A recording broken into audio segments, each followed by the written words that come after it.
It was supposed to be a weekend of freedom. 3 friends, Andres, Martin, and Juan, had spent months planning their road trip to a remote cabin in the mountains of Córdoba. The idea was simple: disconnect from their daily lives, escape the chaos of the city, and enjoy the tranquility of the forest.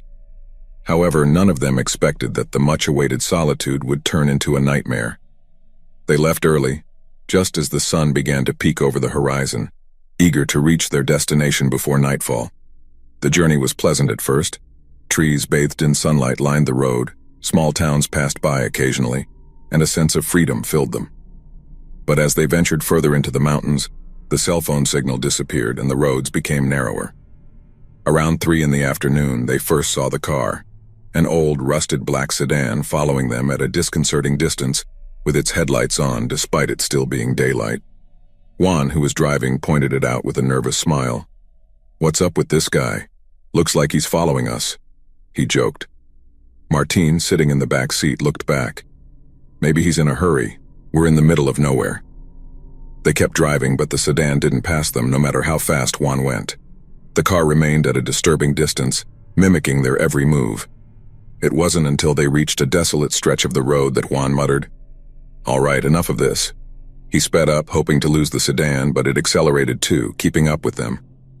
"Maybe we should pull over and let him pass," suggested Andres from the passenger seat, his tone tense. Juan nodded, looking at the empty road ahead. He slowed down and pulled over to the side. But the black sedan didn't pass them. It stopped a few meters behind, with the engine idling and the headlights still pointed directly at them. "What the hell?" murmured Martin, his voice trembling slightly. "Why doesn't he pass us?" Juan gripped the steering wheel tightly. "This is weird. Let's keep going." He started the car again, and the sedan followed, this time closer, almost blinding them with its lights through the rearview mirror. The tension in their car was palpable, each of them casting furtive glances at the unsettling vehicle behind them. A few minutes later, the road forked. A narrow, unpaved path appeared as a shortcut marked on the GPS. "Should we take this?"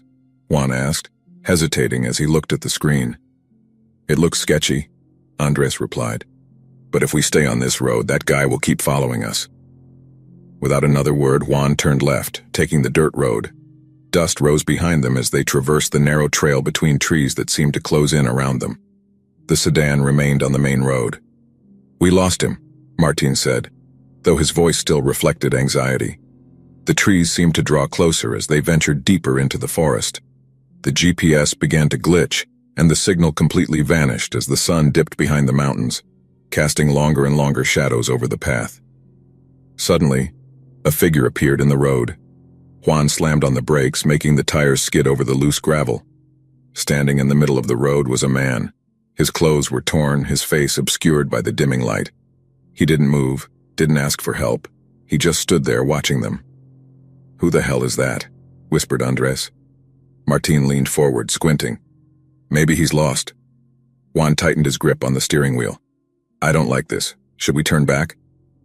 Before anyone could respond, the man took a step toward them, slow and deliberate. His face came into view, pale, gaunt, with sunken eyes that seemed to pierce them. Then, without warning, he started running, lunging toward the car. "Step on it!" Andres shouted. Juan slammed on the gas, swerving around the man just as he hit the side of the car with a dull, sickening thud. The tires screeched as they sped down the narrow path, leaving a cloud of dust and gravel behind. Martin turned in his seat to look back, his face pale. "He's following us. How is that possible?" Andres panted. "We're going over 60 kilometers per hour." But the man was relentless, his figure shrinking in the distance yet still running after them. Juan floored the gas, his heart pounding in his chest. But the path was treacherous and winding, and the trees seemed to close in tighter as if swallowing them. Suddenly, the car jolted violently. Juan cursed under his breath as one of the front wheels hit something hard, sending the car veering into a shallow ditch. They were stuck. "Great," murmured Martin, his voice shaking. "Now what?" Before anyone could answer, they heard the crunch of gravel under footsteps. Slowly, they turned to look behind them. Emerging from the dark forest, silhouetted against the dim evening light, was the man. He wasn't running anymore. He didn't need to. He had them. "What do we do?" Andres whispered, fear tightening his throat. Juan tried to restart the car, but the engine failed and died. The man kept coming closer, his uneven footsteps echoing in the silence. Now they could see him clearly. His mouth was twisted into a grotesque smile and his eyes gleamed with malice. "We need to get out of here," Martin said, barely audible.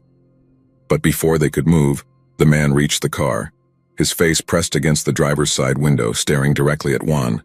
His breath fogged up the glass as he whispered, "There's no escape."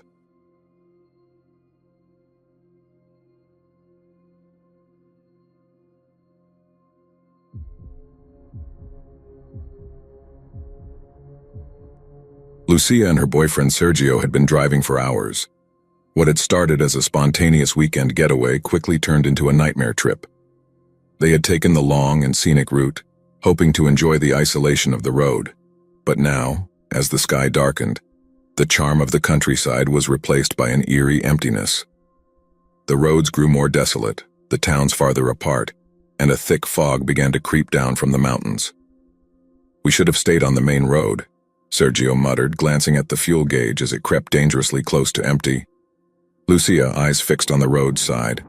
"I know, but it's too late now. We just need to find a gas station." They drove in silence, the car's headlights barely piercing the dense fog.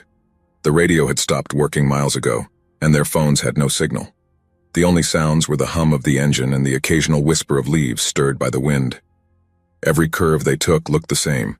Long stretches of road lined with trees that seemed to close in with every kilometer. Then, in the distance, a faint light appeared. "There, a gas station," Lucia exclaimed, pointing to the dim glow up ahead. As they approached, the station looked like it was from another time. It was old and run down with a single flickering neon sign that read, "Gasoline." The gas pumps looked ancient, rusted, as if they hadn't been used in years. Outside, a solitary figure stood, a man in a dirty mechanic's uniform facing away from them. Sergio stopped the car next to the pump, eyeing the attendant with suspicion. "This place is creepy," he murmured. Lucia nodded but forced a smile. "It's either this or getting stranded." Sergio got out of the car and approached the man. "Excuse me, could you help us with some gas?" The man turned slowly, his face obscured beneath a tattered cap that shadowed his eyes. His voice was rough, barely a whisper. "Sure, I'll fill it up." Something about him unnerved Sergio, but he nodded and backed toward the car as the man began to pump gas. Lucia rolled her window down a little. "Thank you," she said, trying to sound polite. The man didn't respond. He just stood there, hand on the pump, staring at the car. Lucia noticed his eyes dark, almost too dark, like black holes that swallowed light. A shiver ran down her spine. "Sergio, I don't like this," she whispered. Before Sergio could respond, the man tapped on the window with his greasy hand, leaving smudges on the glass. "You going far?" he asked, his voice rough. "We're just passing through," Sergio said, his tone tense. The man let out a low chuckle, a guttural sound that made Lucia's skin crawl. "You won't get far, not on this road." Lucia's heart began to beat faster. "What do you mean?" she asked, her voice trembling. The man leaned closer, his breath fogging up the glass. "This road. It has no end for people like you." The gas stopped abruptly with a click. The man straightened up, wiped his hands on his greasy uniform, and walked away without another word. Sergio quickly got back in the car and started the engine with trembling hands. "Let's get out of here," he murmured, pulling away from the station. As they drove off, the station quickly disappeared into the fog, swallowed by the night. But the man's words hung heavy in the air, ominous and unsettling. The road stretched out before them, winding through the trees, but something wasn't right. No matter how far they went, nothing changed. The same twisted trees, the same bends in the road, the same unsettling fog. "Sergio, we've been driving for hours," Lucia said, panic rising in her voice. Sergio nodded, his knuckles white from gripping the steering wheel so tightly. "I know, it's like we're trapped in a loop." They kept driving, but the road seemed endless. Their surroundings remained unchanged, silent, motionless, and oppressive. The clock on the dashboard read midnight, frozen in time. They tried to turn around to take side paths, but every detour led them back to the same stretch of road. It was as if the world had become only that infinite road and nothing else. Hours, maybe days, passed. Lucia's mind swam with exhaustion and fear. Occasionally they saw something, a shadow darting among the trees, a figure standing by the roadside watching them as they passed. But whenever they looked back, there was nothing. I don't understand, Sergio murmured, more to himself than to her. How can we be trapped on a road? Then the car's headlights illuminated something up ahead. Another gas station, identical to the one they had just left. The same flickering sign, the same rusty pumps, the same eerie glow cutting through the fog. No. Lucia susurró, su voz temblaba. This can't be happening. Sergio's breathing became shallow as he slowed down. The station was exactly the same, down to the shadowy figure standing by the pumps. It was the same man, still wearing the frayed cap, his same dark eyes fixed on them. He smiled, showing those unnaturally sharp teeth. I told you, this road has no end. Sergio floored the accelerator, speeding past the station, his heart racing. Lucia looked back, her eyes filled with terror. The man was still there, standing in the road, watching them as they drove away, his figure shrinking in the rearview mirror. But then, just when they thought they had left him behind, they saw him again up ahead. The same gas station appeared over and over, no matter how fast they drove or where they turned. They always ended up back at the same place. Every time the man was there, waiting for them, his smile wider, his eyes darker. It was then that they understood the truth. There was no escape from that road. No matter how far they drove, how many times they tried to turn, or how much they wished to wake up from what felt like a nightmare, that road was their prison, and they would never escape. The car began to slow as the gas tank emptied. Sergio pulled over to the side of the road, his hands shaking uncontrollably. Lucia stared ahead, her face pale and her eyes filled with terror. In the distance, through the fog, the man began to walk toward them, slowly, methodically. The last sound they heard was his laughter.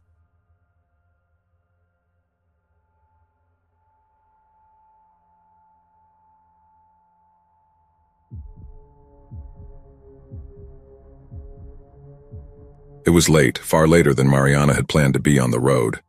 An emergency at work had delayed her, and now she was driving alone on a remote stretch of highway in the middle of nowhere. The route was isolated, with no streetlights, no cars, and no signs of civilization. Only an endless expanse of asphalt slicing through dark, desolate woods. The hum of her car's engine was the only sound as Mariana flipped through radio stations, hoping to find something to keep her company. Static, old country songs and the occasional eerie crackle was all she got. Finally, she gave up, settling into silence as her mind wandered, weighed down by the darkness surrounding her. It was almost midnight when she saw it, a figure standing on the side of the road. At first, Mariana thought she was imagining it, just a trick of the car's lights and shadows playing with her eyes, but as she got closer, there was no doubt. A man was standing on the shoulder, motionless, with his thumb out in a hitchhiking gesture. Who would hitchhike here? Mariana muttered to herself.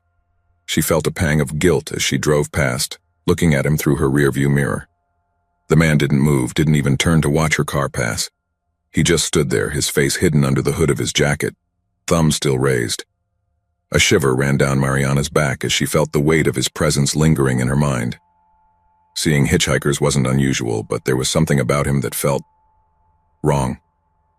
She told herself it was just the isolation, the late hour making her paranoid, but she was still glad she hadn't stopped. A few kilometers later, Mariana began to relax. The road was still deserted and she started to think about the warm bed waiting for her at home. The tension in her shoulders eased as she focused on the long stretch of road ahead of her. Then, her car's headlights illuminated something up ahead, another figure. Mariana's heart skipped a beat. It was the same man. He was standing on the side of the road again, with his thumb up, in the exact same position as before. Mariana's blood ran cold. There was no way he could have gotten there before her. She hadn't taken any detours, hadn't slowed down. It was impossible. She drove past him again, this time keeping her eyes locked on the rearview mirror. As her taillights faded into the darkness, the man remained perfectly still. Mariana gripped the steering wheel tightly, her mind racing. Maybe it was just a coincidence, she told herself, though the knot in her stomach told her otherwise. She pressed a little harder on the gas, increasing her speed, her eyes nervously darting between the road and the rearview mirror. The road stretched endlessly in front of her, its black surface disappearing into the void. But the sense of unease clung to her, wrapping around her like a cold blanket. A few more kilometers passed in tense silence, and then once more she saw him. The hitchhiker stood at the side of the road, This time Mariana screamed. She floored the accelerator and the car sped forward, leaving him behind quickly. She didn't look back this time. She couldn't. "What the hell is happening?" she gasped, her voice shaking. She wanted to believe it was all a trick of her mind, but the rational part of her brain knew it wasn't. There was no way that man could be in 3 different places along that empty road. There was no logical explanation, and that was what terrified her. The highway seemed to go on forever, an endless ribbon of darkness cutting through the forest. Mariana's hands trembled on the steering wheel, her breathing growing more rapid. She had no idea how far she was from the next town, but she felt trapped in some twisted version of reality where time didn't exist. Then she saw something in the distance. It wasn't the man this time, but a faint light. A wave of relief washed over her. It was a gas station, a small rundown place with a single flickering neon sign. It was old, but right then, it was her only hope of finding safety. She parked her car, her tires crunching over the gravel, and walked toward the pumps. No one was around. The place seemed deserted, but the lights were on, and that was enough for Mariana.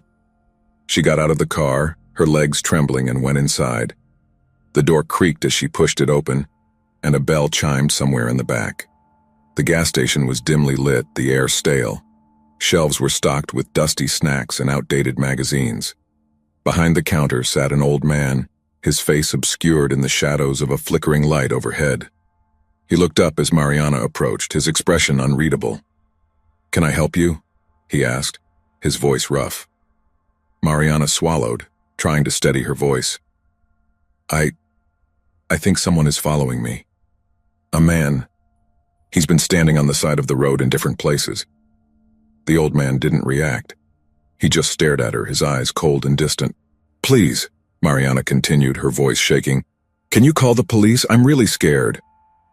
Finally, the man moved, reaching under the counter. But instead of a phone, he pulled out a newspaper. He slid it toward her, his eyes locked on hers. "You're not the first," he said quietly. Mariana frowned, confused. Her hands shook as she took the paper. The front page was dated 15 years ago, the yellowed paper crinkling beneath her fingers. The headline read, "Hitchhiker Strikes Again. Woman Found Dead After Picking Up Stranger." Her breath caught. The photo below the headline showed a wrecked abandoned car by the roadside. But what made Mariana's blood run cold was the figure in the background, the hitchhiker standing near the wreck, his face hidden under the shadow of his hood. The old man's voice broke the silence. "He's been out there for years, waiting." Mariana dropped the newspaper and backed away from the counter, her heart pounding in her ears. She ran out of the gas station, not daring to look back. She threw herself into her car, her hands shaking as she turned the key in the ignition. The engine roared to life, and she sped out of the station, gravel flying behind her. The road stretched out before her, dark and endless. Her mind raced, panic setting in as she grasped the horror she was trapped in. She glanced at the rearview mirror, praying she wouldn't see him again. But there he was, standing in the middle of the road behind her, his hooded figure illuminated by her taillights. This time, he raised his hand, not with his thumb up, but with his palm open as if beckoning her back. Mariana floored the accelerator, her car speeding down the road. But no matter how far she drove, how fast she went, she knew deep down that she could never escape him. The hitchhiker would always be there, waiting for her or for the next driver.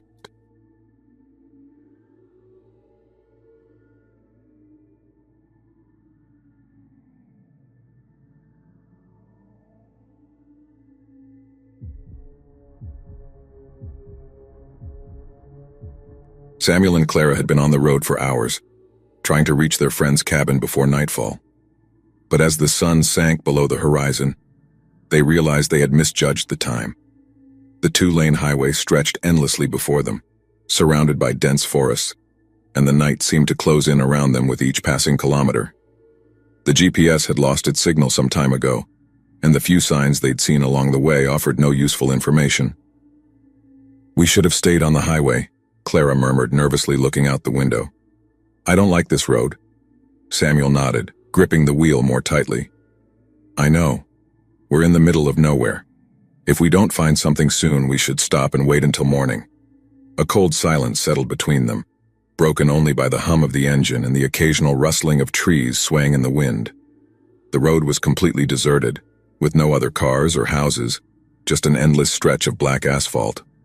Then up ahead they saw it, a small, worn-out sign that read, "Rest Area 1 kilometer." "Thank God," Samuel said, relief in his voice. "We can stretch our legs and maybe figure out where we are." Clara didn't respond. Something about the sign unsettled her, but she didn't want to seem paranoid.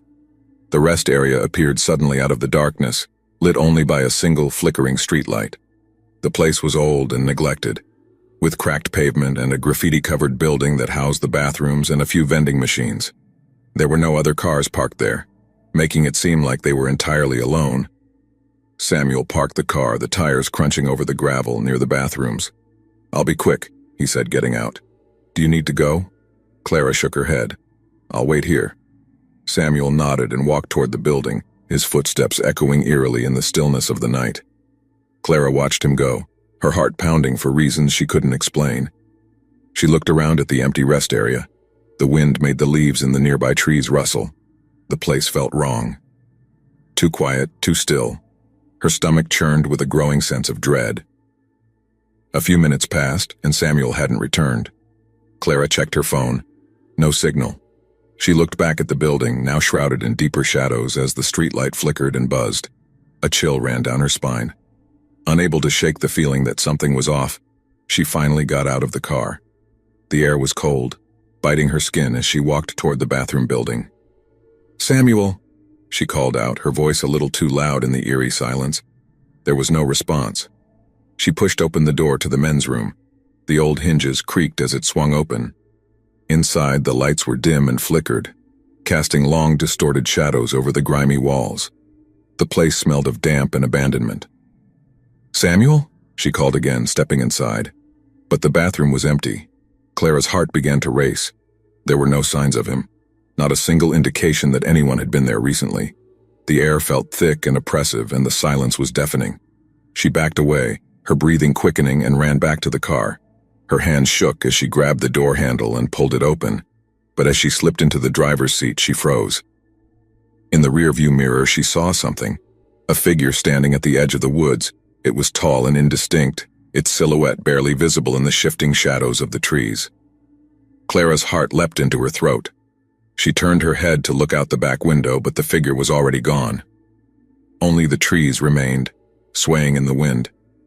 She turned back to the front, her pulse pounding, and clumsily searched for her phone, trying again to get a signal. Nothing. Then a loud knock on the passenger window made her jump. Her heart raced as she slowly turned her head. It was Samuel, smiling, but his face was pale in the dim light. Samuel gestured for her to unlock the door. She hesitated. Something wasn't right. Samuel's expression was wrong. His smile was too wide, too forced, and his eyes didn't look like his.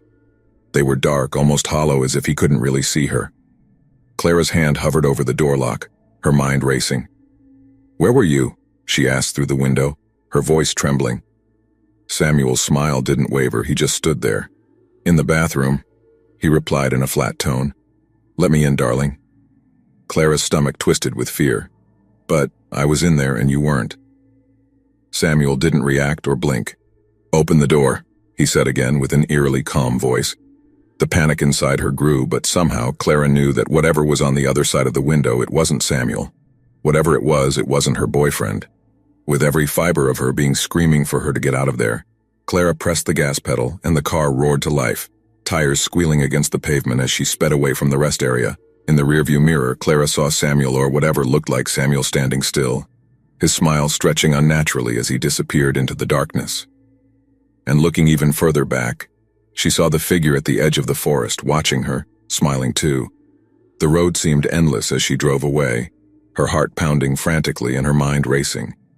She had no idea where she was headed, but she couldn't stop, not until she was far away from whatever was at that rest stop. Hours later, as the first rays of dawn broke over the horizon, Clara finally reached a small town. She parked her car at a restaurant, her hands trembling, and stumbled inside. The waitress looked at her as she entered, her expression softening when she saw Clara's pale, terrified face. "Are you all right, honey?" the waitress asked, concern in her voice. Clara shook her head, still trembling. "I was at a rest stop. I lost my boyfriend. I don't know what happened."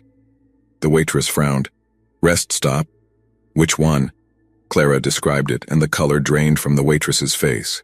She exchanged a glance with the cook behind the counter, then lowered her voice to a whisper. That rest stop, it was closed down years ago, she said quietly. Nobody goes there, not after what happened. Clara's blood ran cold. What happened? She asked, her voice barely a whisper. The waitress hesitated, then answered in an almost inaudible tone. A couple disappeared there a long time ago. They found the man dead in the woods, but they never found the woman. Clara's heart skipped a beat. And, what about him? The waitress glanced nervously out the window before speaking. Some say he's still out there, waiting for someone to bring her back. Clara's breath caught, and when she looked out the window across the street, she saw Samuel's figure smiling.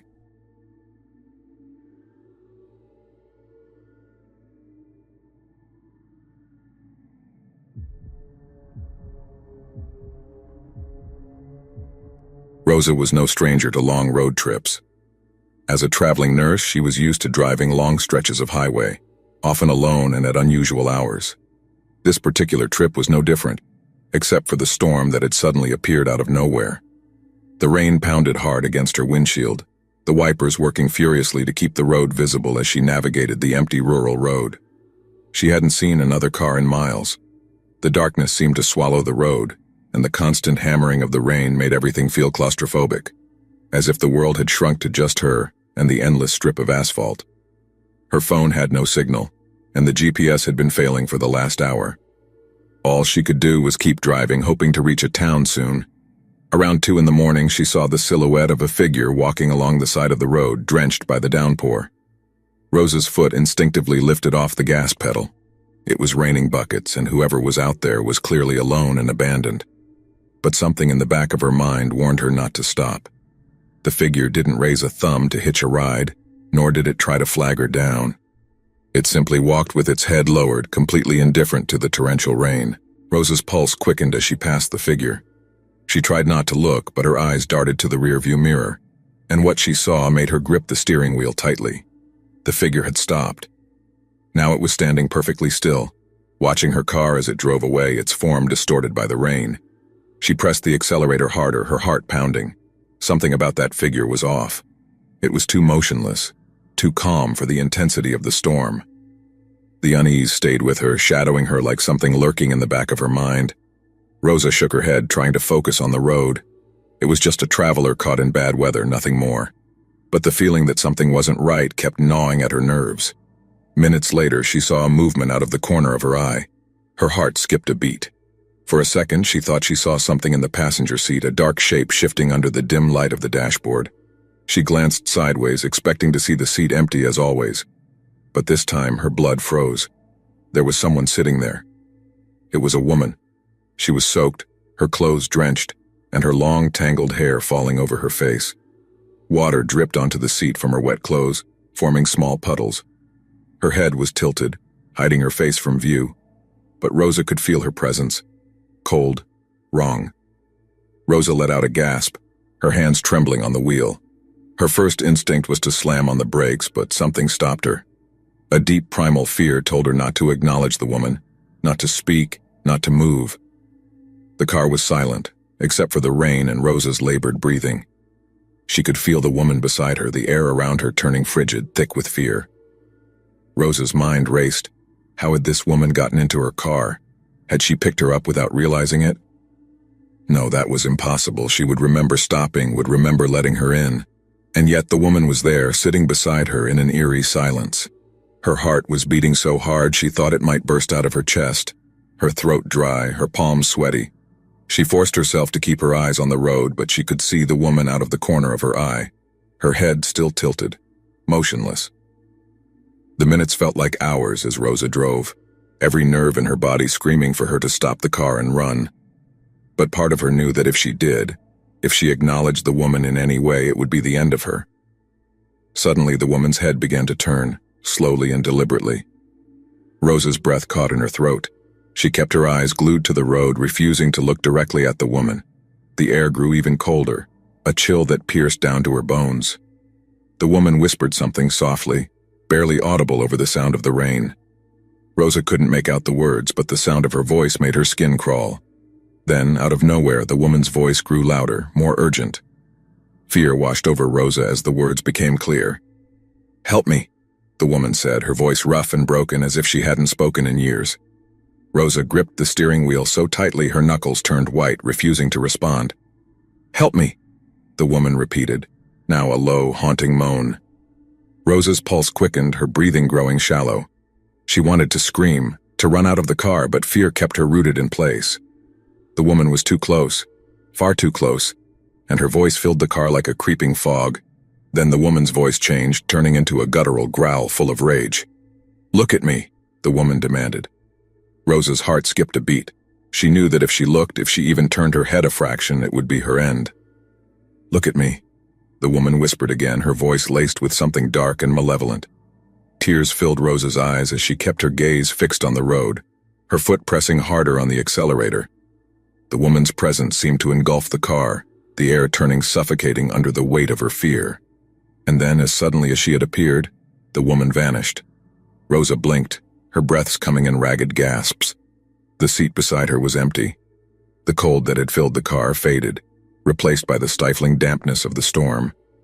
She pulled over to the side of the road, her whole body trembling as she took deep breaths. She looked around, expecting to see the woman standing outside the car, but there was nothing, only the rain and the empty road. After a few minutes, she gradually pulled herself together and got back on the road, glancing nervously at the passenger seat every few seconds. The drive felt endless, and she couldn't shake the feeling that she was still being watched. It wasn't until she saw the lights of a small town in the distance that she allowed herself to relax, just a little. She stopped at a gas station, the bright lights giving her a sense of security after the terrifying experience. When she got out of the car, she caught a glimpse of herself in the side mirror and froze. There, on the passenger seat, was a single wet handprint.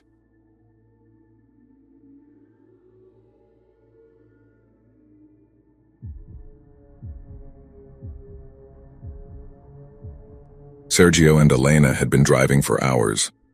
Their weekend trip through the back roads of Mexico had been fun at first, but they had taken a wrong turn somewhere, and now the deserted road stretched endlessly before them. The thick fog that had appeared didn't help, clinging to the car and reducing visibility to only a few meters. "We should have reached a town by now," murmured Elena, squinting as she looked out the window. Sergio gripped the steering wheel tightly, the tension between them palpable.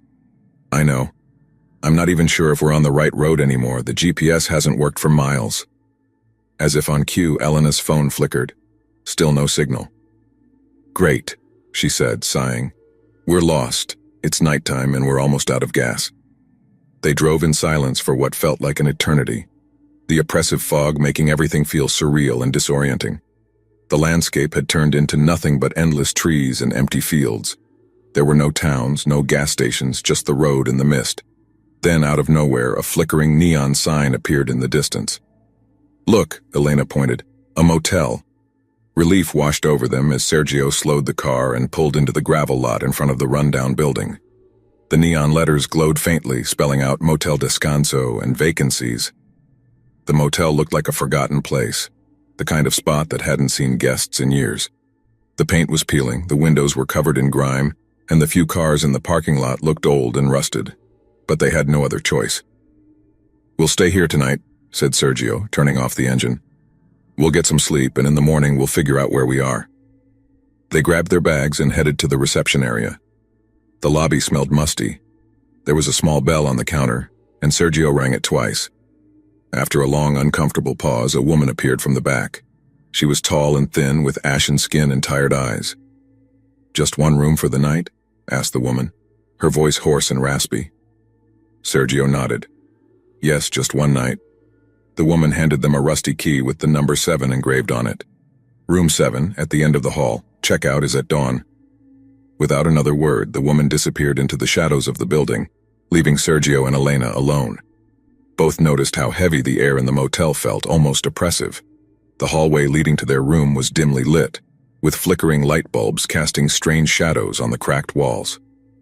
When they finally reached room 7, Sergio opened the door and they stepped inside. The room was small and smelled stale. The bedspread was faded, and the walls had a sickly yellow hue. Well, it's just one night, said Elena, trying to sound optimistic as she tossed her bag on the bed. Sergio didn't respond. He was too focused on the strange feeling that had enveloped the place since they'd entered. Something didn't feel right. It was as if the air was charged with something invisible, something that was watching them. He shook his head and flopped down on the creaky bed. Yeah, just one night. We'll be out of here by dawn. As the night wore on, neither Sergio nor Elena could sleep. The air in the room seemed to grow colder and the walls seemed to be closing in on them. Elena tossed and turned, trying to find a comfortable position, but something kept her awake, a persistent feeling she couldn't shake. Around 2 a.m, a noise came from outside, a faint scratching, like fingernails dragging across the wooden door. Sergio sat up immediately, his heart pounding. Elena was already awake, staring at the door, her face pale. "Did you hear that?" she whispered. Sergio nodded, sliding his feet off the bed as quietly as possible. He grabbed a lamp from the bedside table, holding it like a weapon as he approached the door. The scratching stopped. The silence was overwhelming. Then came a loud knock, 3 sharp bangs that echoed through the room. Sergio froze, his hand on the door handle, but something told him not to open it. "Who's there?" he asked, his voice trembling. There was no response. Another knock, louder, more insistent. "Sergio, don't," Elena whispered, her voice shaking. "Something's wrong." Sergio slowly backed away from the door, his chest tight with adrenaline. After a few moments of silence, he decided to look through the peephole. When he did, he saw a man dressed in dark clothing trying to force his way in. Sergio quickly stepped back, his face pale. "There's a guy trying to get in," he said, his voice breaking with panic. Elena quickly got up and they both began searching for something to defend themselves with. The situation was clear. They were being stalked by someone dangerous. For several minutes they remained in absolute silence, listening to the intruder's attempts to open the door. The knocks continued intermittently, followed by attempts to turn the handle. Sergio's adrenaline surged with each sound. Suddenly the knocks stopped. For what felt like an eternity, they could only hear their own heavy breathing and the faint hum of the flickering light bulb. "Is he gone?" Elena whispered, her voice barely audible. Sergio nodded, though he wasn't sure. The silence that followed was deafening, but the threat hadn't entirely disappeared. They knew they were still in danger. "We have to leave," Sergio said as they started packing their things in a hurry. When they stepped into the hallway, a sinking feeling washed over them. The motel was completely silent, too silent. The few rooms that had been occupied earlier were now dark, and the cars in the parking lot looked as if they hadn't moved in years. When they reached their car, the fog seemed thicker, swirling around them like smoke. The oppressive atmosphere of the motel seemed to cling to them, even as they got into the car and shut the doors. Sergio struggled to put the keys in the ignition, his hands shaking. The engine roared to life, and they pulled out of the parking lot without looking back. It wasn't until they were several miles away that Elena dared to speak. "Who do you think that man was?" she asked, her face pale. "I don't know," Sergio replied, still trying to process what had happened. "I just know we're lucky we got out of there." They drove for hours in tense silence, the fog gradually thinning as dawn approached. Finally, they saw a sign for a small diner and decided to stop, desperate for some sense of normalcy. The diner was warm and cozy, filled with people, a perfect contrast to the Eerie motel they had left behind. As they sat down and ordered coffee, Sergio looked at the waitress and asked, "Do you know anything about a place called Motel Descanso? We stayed there last night and had a very strange experience." The waitress frowned, confused. "Motel Descanso?" she asked. "That place is known to be a hideout for criminals. There were some incidents there in the past." Sergio and Elena exchanged horrified looks. They realized that they had likely been the targets of a robbery or something worse, and that the danger had been far more real than they had imagined.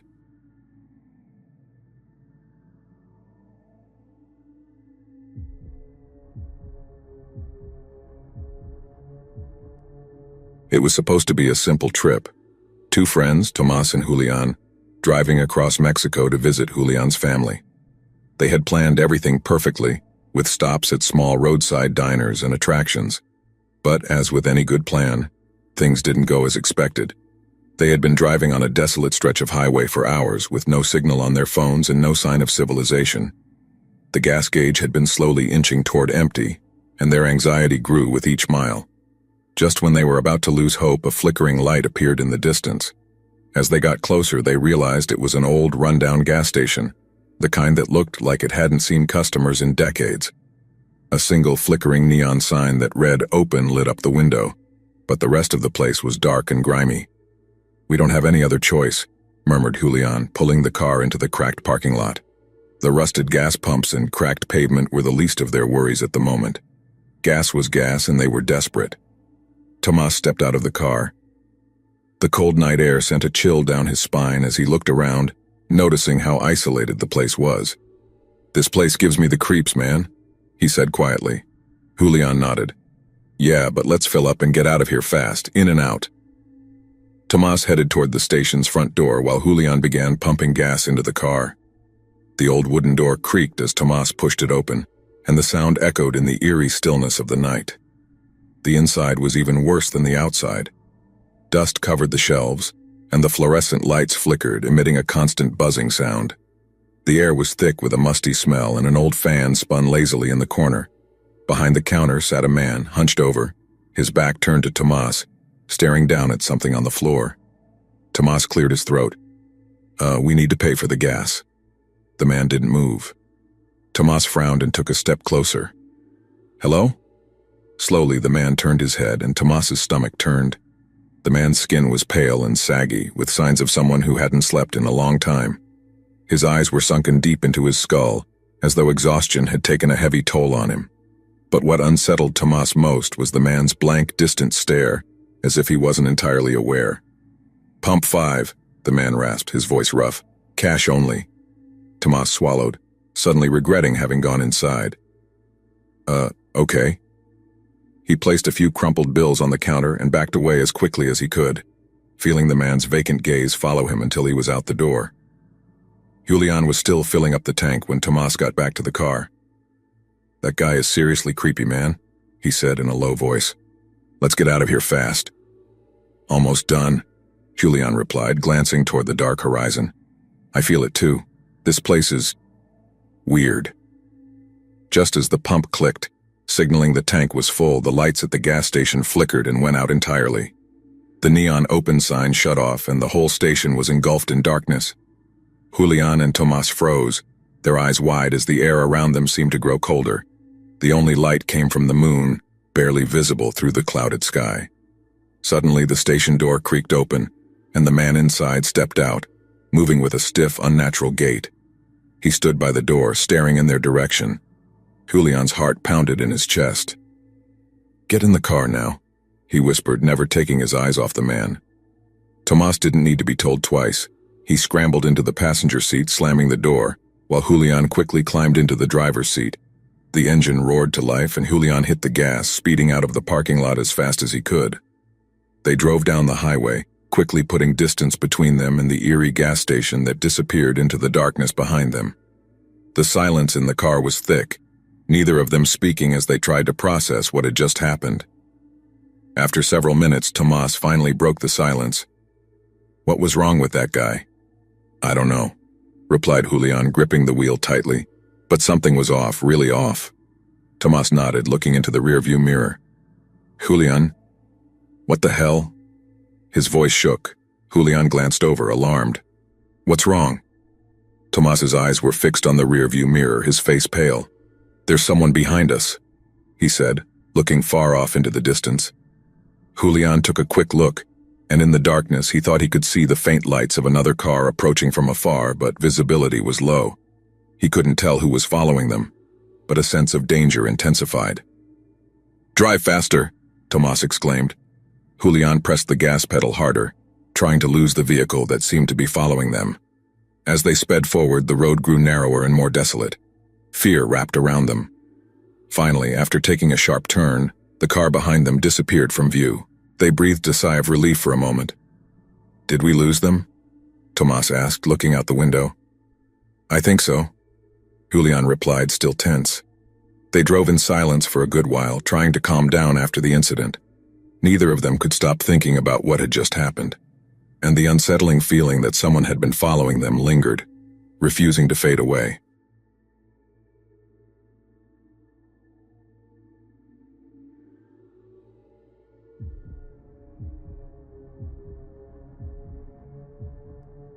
Tomas and Sarah had been driving for hours, stuck on an endless stretch of desert highway.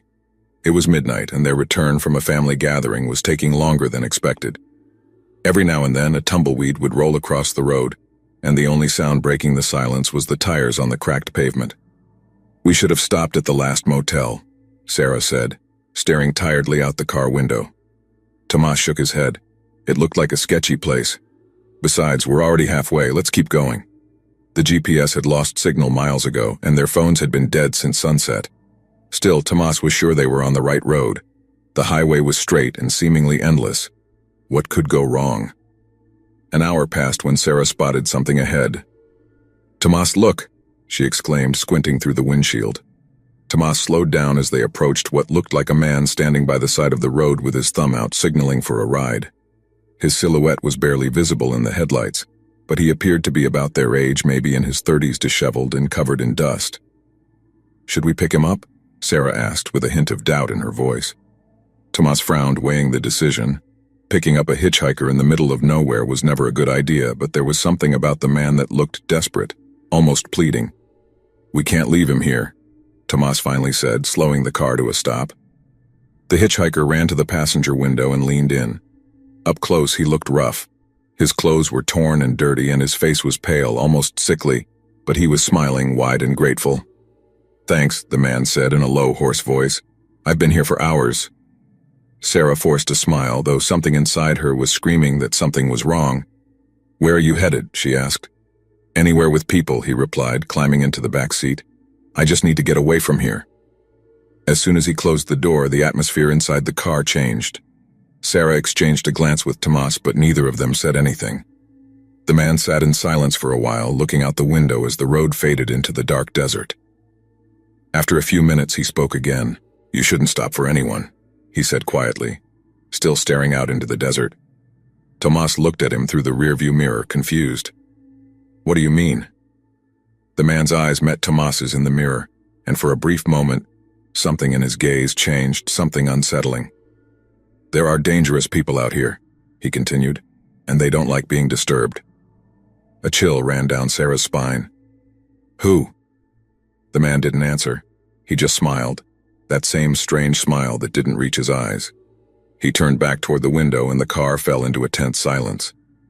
Tomas pressed the accelerator, eager to leave that strange feeling behind. But the unease inside the car kept growing, as if an invisible presence was keeping them on edge. The tension was almost tangible. The man spoke again, this time lower, almost whispering. "They'll find you soon." Sarah turned around in her seat, her heart racing. "Who are you talking about?" The man didn't respond. The silence grew more uncomfortable until, suddenly, they noticed a car approaching from behind, its headlights lighting up the road. Tomas watched the vehicle in the rearview mirror, noticing it was speeding up to catch them. "Tomas, step on it," Sarah said, with a growing sense of danger. Tomas pressed the accelerator, but the car behind them did the same. The headlights grew closer. "What's happening?" Sarah asked, frightened. The man in the back seat said nothing, just looked at the car following them, his smile gone. The tension mounted as Tomas drove as fast as he could. The car behind them kept tailing them closely. After several minutes of high-speed pursuit, Tomas took a sharp turn onto a narrow side road. Finally, the headlights of the car behind them vanished. They breathed a sigh of relief, but the fear still lingered. Tomas pulled the car over to a small clearing, both of them panting from the adrenaline. They looked at the man in the back seat, who now wore a serious expression. "Those people can't be trusted. If I were you, I'd make sure not to stop again," he said. Tomas and Sarah exchanged glances, still trying to process what had just happened. "Thanks for the advice," Tomas said, feeling uneasy. "But I think this is where you should get out." The man nodded slowly, opened the door, and got out of the car. Before closing the door, he leaned in toward them. "Take care." And with that, he walked off into the darkness. Tomas and Sarah watched him disappear into the distance, not really knowing who he was or what had just happened. As they restarted the car and continued on their way, they couldn't shake the feeling that they were still in danger. The stranger's warning echoed in their minds as the miles passed, and the desert darkness enveloped them.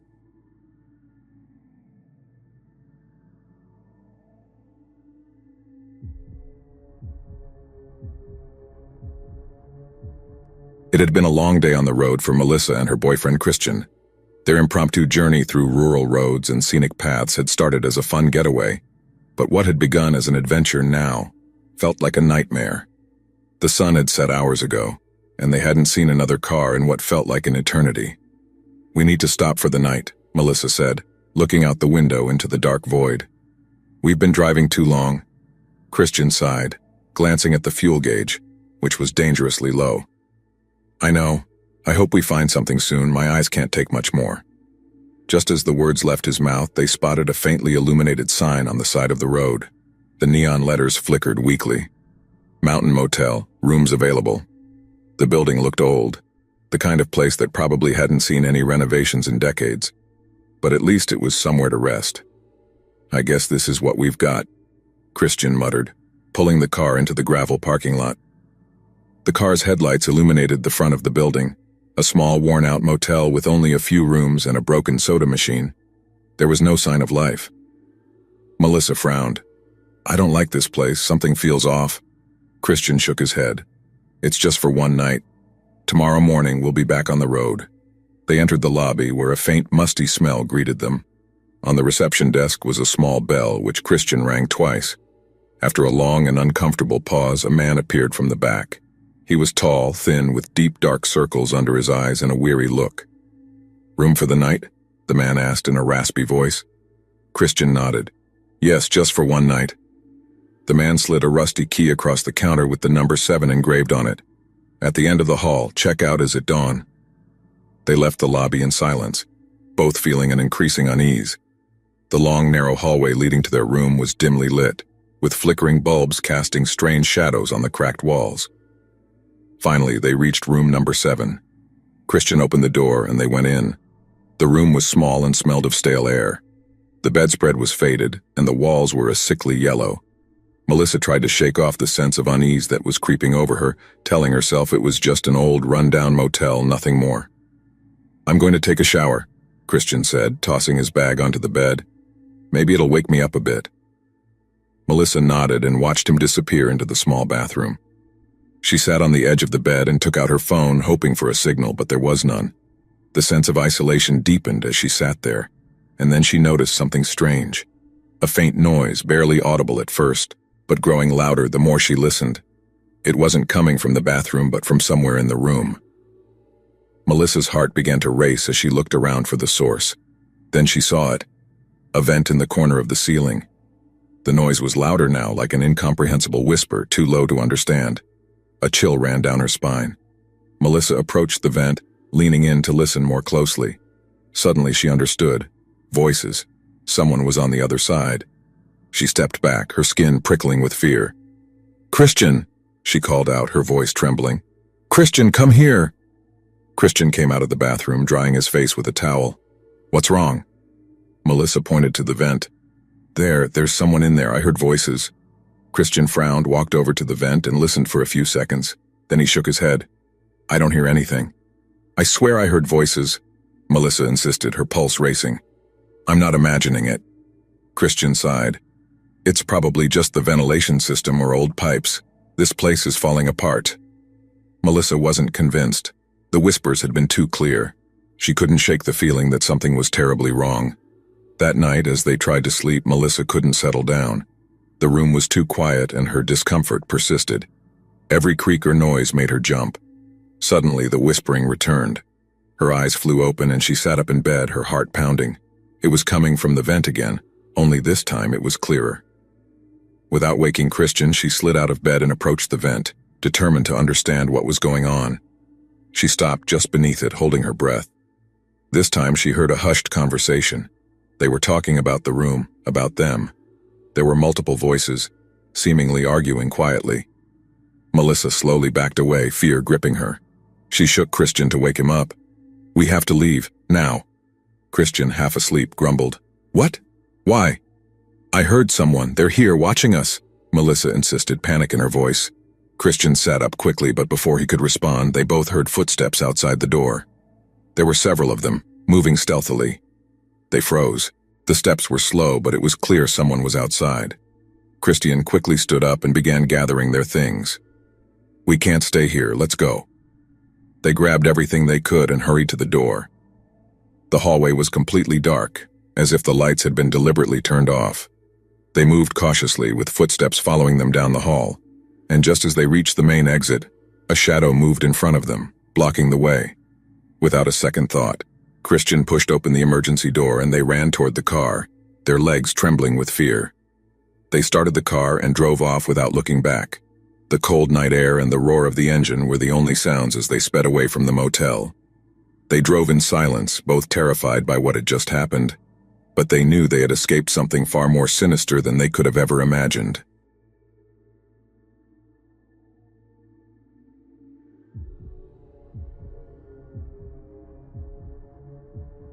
The night was thick with an eerie fog as the four friends, Julio, Laura, Diego, and Sofia, set out on what was supposed to be a fun and spontaneous trip.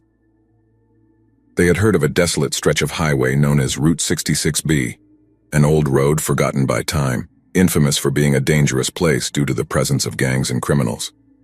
What started as an exciting adventure soon turned into a nightmare. The group had ignored the warnings. "It's just a road, right?" said Diego confidently, his smile reflected in the rear-view mirror. They were young, fearless, and looking for thrills. But as the sun sank below the horizon and the road took them deeper into the wilderness, a strange feeling of unease began to creep over them. Hours passed and the once peaceful highway began to feel more and more isolated. The GPS lost signal, leaving them driving blind in the darkness. The landscape around them transformed, no longer resembling anything familiar. Skeletal, dense trees rose on either side of the road, their branches casting long, ominous shadows. The fog thickened, swallowing up the car entirely. They hadn't seen another vehicle for miles. Julio, behind the wheel, gripped it tightly, his knuckles white with tension. "Guys, where are we?" asked Sofia quietly, checking her phone, which now showed no signal. Laura glanced nervously out the window, drumming her fingers on the door. "We should have reached a gas station or something by now. This doesn't make sense."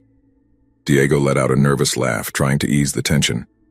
"Come on, it's just a little fog. We'll be fine." But his voice betrayed the growing doubt he was starting to feel. Suddenly the headlights flickered, and the engine let out a noise before going silent. Julio cursed under his breath, pulling the car over to the shoulder. The vehicle was silent. Darkness pressed in on them from all sides. "What the hell?" muttered Julio, trying to turn the key in the ignition again, but the engine wouldn't respond. They were stranded. Just as panic began to settle over the group, a light appeared in the distance, a faint, flickering glow at the end of the road. Relief washed over everyone. "Maybe it's a house or someone who can help us," suggested Laura. With no other options, they grabbed a flashlight and started walking toward the distant light. The road was eerily quiet, the only sound the crunch of gravel underfoot. As they got closer, it became clear it wasn't a house. It was an old, run-down gas station, with a single flickering bulb casting a haunting yellow glow. The station looked abandoned, with broken windows and rusted gas pumps. A crooked sign hung over the door, the letters barely readable. "Last stop." Diego let out a nervous laugh. "This doesn't look good." Julio moved forward and pushed the door open, which creaked as it swung. The smell hit them first, rotting wood and something metallic. The interior was just as dilapidated as the outside, dust-covered shelves, cobwebs, and long-forgotten snacks. Still, there was something unsettling about the place, a sense of danger hanging in the air. "We need to find a phone," said Julio, searching the counter. Suddenly, Laura pointed at something unexpected, an old leather-bound journal with a worn, cracked cover lying open on the counter. Curiosity got the better of fear, and Sofia moved closer to flip through its pages. The handwriting was shaky, as if the writer had been frightened. The words she read made her blood run cold. "If you're reading this, don't go further. People disappear on this road. If you see anything strange, don't stop. Keep driving." Sofia went pale as she read aloud. The group exchanged worried looks. Suddenly, Diego froze, his face going pale. "Did you hear that?" The group fell silent. A low, rhythmic sound, like footsteps approaching from outside, echoed in the darkness. Everyone's heart started to race. Sofia clung to Julio's arm. "We need to leave now." They ran out of the gas station, hearts pounding. As they reached the outside, they saw they were no longer alone. Several figures moved in the shadows, slowly approaching. The silhouettes looked like men, but their movements were calculated and tense. "Run to the car," shouted Julio, his eyes fixed on the figures. The friends ran, stumbling as they tried to reach the car. The figures began to move faster, chasing them. They jumped into the car, gasping, while Julio desperately tried to start the engine. The engine roared to life and Julio floored the gas, speeding down the road. The figures disappeared into the fog as the car raced forward. "What the hell was that?" panted Laura, looking back. Diego, his eyes wide with terror, couldn't stop shaking. "I don't know, but it looked like they were hunting us." They drove for hours without stopping, the adrenaline still coursing through their veins. Fear and confusion clung to them, but they knew they had escaped something far worse than they could comprehend. When they finally saw the lights of a small town in the distance, none of them could hold back their relief. They pulled into a modern gas station completely exhausted. As they got out of the car, none of them spoke. They just looked at each other, knowing they had been in real danger. The journal had warned them about what happened on that road. What they had seen weren't ghosts or creatures, but something much more sinister. Dangerous people lurking on the route, preying on those who dared to stop. They knew they were lucky to have made it out alive.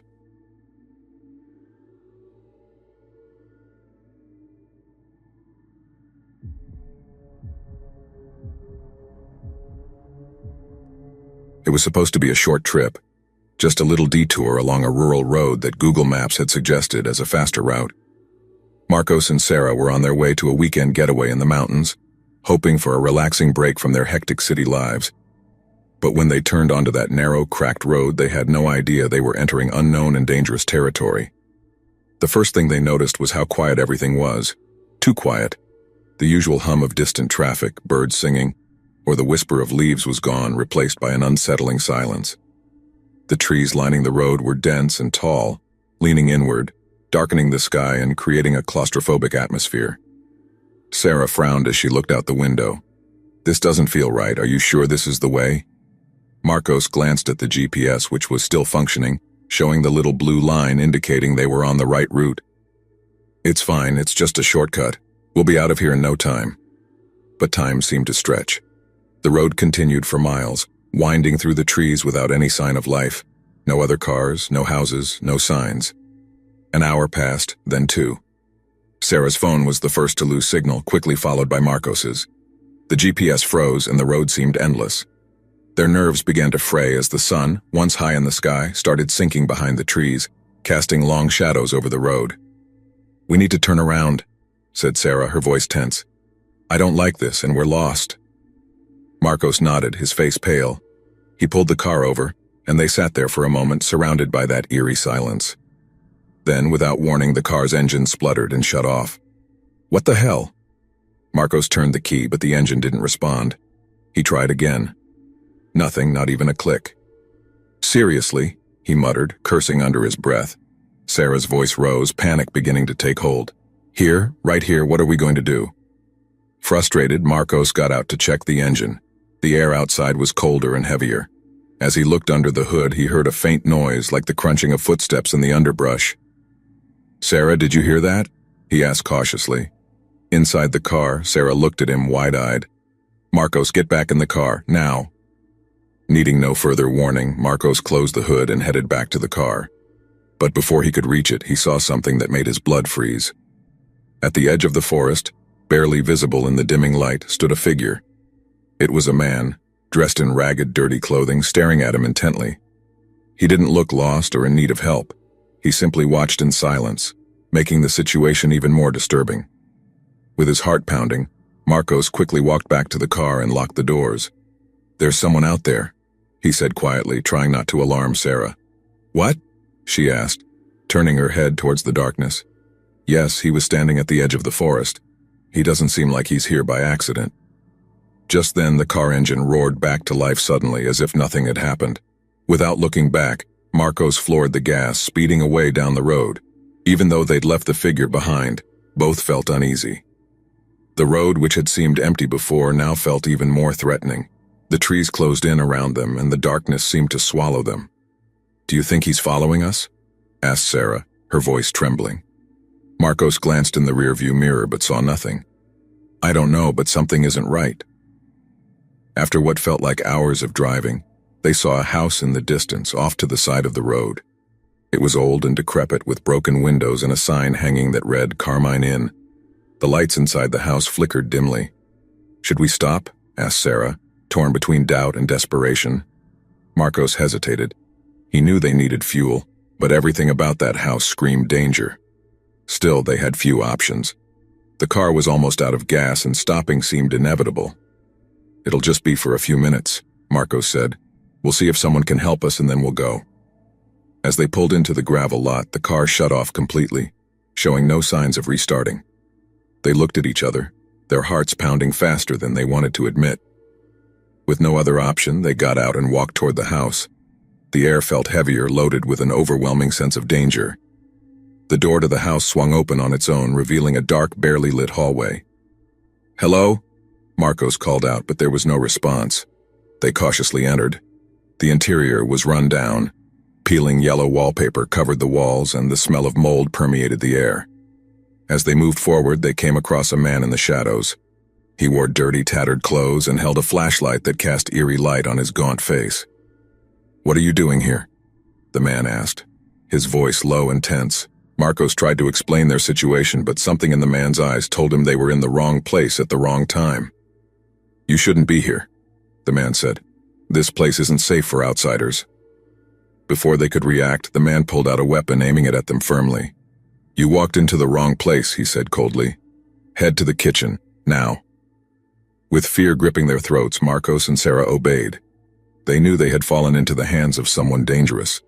The trip that had started as a relaxing getaway had turned into a struggle to survive.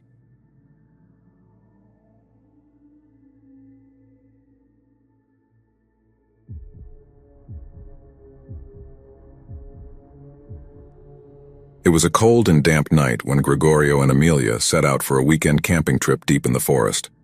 The dense trees formed a tunnel over the old gravel path as their car moved forward, with the headlights barely cutting through the thick fog that had settled in. Gregorio had heard about a secluded campsite far from the busy trails, which seemed perfect for a quiet weekend away from everything. However, the further they ventured into the woods, the more uncomfortable Amelia felt. Something about the place didn't feel right, although she couldn't pinpoint what it was. "Are you sure this is the right way?" Amelia asked, glancing at the GPS, which had lost signal more than an hour ago. "Yes, I'm sure. It's just a little farther than I thought," Gregorio responded nonchalantly as he focused on the curves in the road. The road stretched endlessly, and the further they went, the more isolated they felt. There were no signs, no other cars, only tall, twisted trees that seemed to block their path. The radio picked up nothing but static, and neither their phones nor the GPS showed any signal. After what seemed like an eternity, they finally reached a small clearing, where an old wooden sign, barely visible in the headlights, read Black Forest Campground. The letters were faded and chipped, as if no one had been there for years. Gregorio parked the car and they both got out into the cold, damp night air. The atmosphere was oppressive and the fog clung to them like a wet blanket. "This place gives me a bad feeling," Amelia murmured, looking around. The trees loomed menacingly, and the ground was covered with wet leaves and overgrown brush. Gregorio shrugged as he began setting up the tent. "It's just a little creepy because it's so quiet. There's no one around to bother us. Isn't that what we wanted?" Amelia tried to smile, but the sense of unease lingered. They lit a small fire and sat in silence, listening to the crackling of the flames. But as the night wore on, the forest around them grew more oppressive. The campfire's light barely illuminated beyond a few meters, and Amelia felt as if the trees were watching them. Then, just as she started to relax a bit, she heard it, a low, deep sound like a branch snapping, but much closer. "Did you hear that?" Amelia asked, immediately tensing up. Gregorio looked up from the fire, frowning. "It's probably just an animal. Remember, we're in the forest." But Amelia wasn't convinced. Something about that sound didn't seem natural. They both sat in silence listening, but the noise didn't return. Still, the feeling that they weren't alone persisted. As the night went on, they tried to sleep in the tent, but every little noise outside kept Amelia on edge. The wind in the trees, the creaking of branches, everything seemed too close. Gregorio slept soundly, but Amelia lay wide awake until suddenly she heard it again. Footsteps, heavy, as if someone were walking around their campsite. Amelia shook Gregorio to wake him up. "Gregorio, someone's out there," she whispered, her heart pounding. Gregorio, still groggy, tried to calm her. It must be an animal, Amy. Before he could finish, they both clearly heard a heavy sound right outside the tent. Gregorio sat up quickly, his face pale. He grabbed a small camping knife from his backpack, trying to stay calm. Suddenly, the tent collapsed. Someone had cut the ropes, bringing the structure down on them. Amidst the chaos of falling fabric, Amelia screamed as she felt Gregorio being violently dragged out of the tent. She crawled out, desperately searching for Gregorio in the darkness, but all she saw were several figures moving among the trees. They were men, not animals. They wore ragged clothes, dirty and barely distinguishable in the dim light. "Gregorio!" Amelia screamed as the figures carried him away into the dark forest. She wanted to run, but her body was paralyzed with fear. She knew it was dangerous, that one wrong move would mean they'd come for her too. With trembling legs, she managed to hide behind some bushes, watching as the figures disappeared with Gregorio, taking him into the darkness of the forest. The sound of footsteps faded into the distance. Amelia stayed motionless, her heart pounding violently in her chest, until silence enveloped her once again. She knew she had to escape. Fighting wasn't an option, those men were many and she was alone. When dawn finally broke, the daylight brought no comfort. Gregorio was still missing, and all that remained was their destroyed campsite and the footprints leading into the forest. Amelia knew that if she tried to follow them, it was likely she would never return. With a mix of fear and despair, she ran without looking back until she reached the road. No one believed her story when she returned to civilization, but Amelia knew what had happened. They had crossed into the territory of dangerous people, and Gregorio had been their victim. She never went camping again. She knew they weren't alone in those woods, and that those who controlled those places were still out there, waiting for the next victim to wander too far in.